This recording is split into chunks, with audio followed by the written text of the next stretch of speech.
नमस्कार Vinod ji. Sir it's an honour for us at वैफ TV sir आपके 2 मिनट हमें मिले।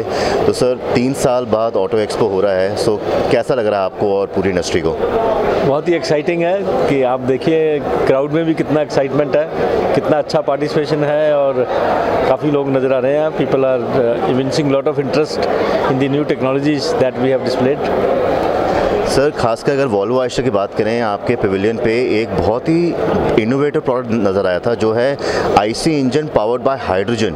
तो उसको देख के लोग काफ़ी एक्साइट हो रहे हैं। उस पर अगर आप कुछ बताना चाहें। देखिए अभी ये जो सस्टेनेबिलिटी और डिकार्बनाइजेशन का जो एजेंडा है, तो as per that we have to come out with lot of alternatives and starting with the electrification, then going towards the alternate fuels which is CNG, LNG, and for passenger cars we have seen ethanol blending here, and then moving forward hydrogen.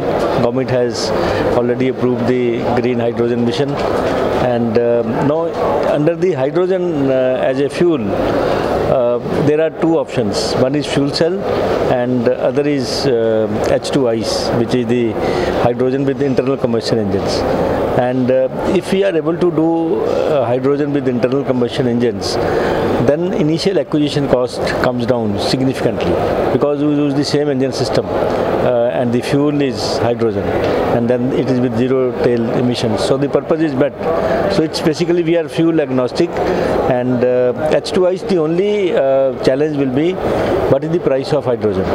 And on that, if you hear the various announcements which have been made by government as well as by some of the industry players, that you will get the hydrogen at a very reasonable rate.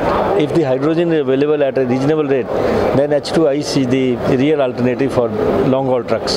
That's fantastic sir. Sir एक तरफ हमारी परौली की problem है, एक तरफ हमारे landfills का issue है, methane gas, green house gas atmosphere में जाती है। इन सब चीज़ों से अगर हम ग्रीन हाइड्रोजन बना दें और वही ग्रीन हाइड्रोजन हम चाहे फ्यूल सेल या आईसी इंजन में डालें, तो सर ये लैंडस्केप आपको लगता है पॉसिबल है, और है तो कितने साल इसमें लगेंगे?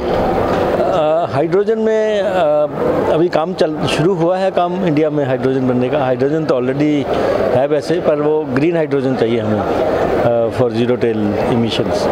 सो थोड़ा टाइम लगेगा। इट्स वेरी डिफिकल्ट टू से कि एग्जैक्टली कितना लगेगा, बट मान के चलो 3 से 5 साल तो मेरे ख्याल लगेंगे हाइड्रोजन टेक्नोलॉजी रोड्स के ऊपर नज़र आने में। Right sir. सर एक आखिरी सवाल सर हर साल हम देखते हैं एनसीआर दिल्ली में रिकॉर्ड लेवल पोल्यूशन होती है। वैसे तो ये कहते हैं पूरे नॉर्थ इंडिया, पूरे नॉर्थ के बेल्ट का ये इशू हो गया है, पर प्रैक्टिकली अगर हम देखें अगले साल 2 साल में क्या वो क्विक सोल्यूशंस हैं जो एज ऑटोमोटिव इंडस्ट्री हम कर सकते हैं to fight the pollution issue?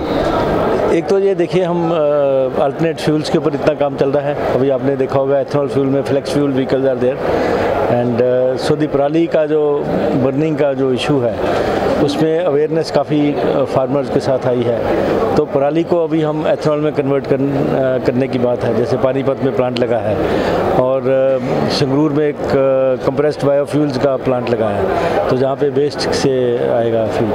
So therefore pollution की प्रॉब्लम वहाँ से थोड़ी सॉल्व होगी। और दूसरा जो इलेक्ट्रिक व्हीकल्स आ रही हैं, अभी देखिए 2 wheelers, 3 wheelers, passenger cars, already electric vehicles के ऊपर इतना अवेयरनेस हो गया कि everyone is looking at it now. When you start looking at it, then you will start using it as well.